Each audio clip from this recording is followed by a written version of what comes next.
धन्यवाद अध्यक्ष महोदय। मी आज अत्यंत महत्त्वाचा माझ्या नांदेड जिल्ह्यातला प्रश्न या ठिकाणी मांडत आहे। माहे 2024चा जो पीक विमा आहे तो अद्याप बऱ्याच शेतकऱ्यांना नांदेड जिल्ह्यामध्ये उपलब्ध झालेला नाही आहे। सरकारकडे मी मागणी करतो की तो पीक विमा त्वरित शेतकऱ्यांच्या खात्यामध्ये जमा करावा।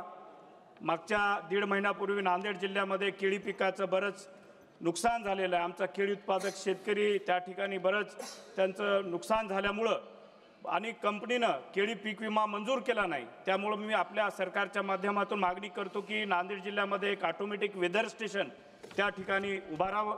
आणि सगळ्यात महत्त्वाचं 7 ऑगस्टला हरित क्रांतीचे जनक म्हणून डॉक्टर स्वामीनाथन यांची जयंती आहे। त्यांच्या जयंतीच्या मुहूर्तावर पूर्ण भारतभर त्या ठिकाणी ॲग्रिकॉस डे जे कृषी विद्यार्थी दिवस म्हणून या ठिकाणी सरकारनं साजरा करावा अशी सरकारकडे मी मागणी करतो। धन्यवाद।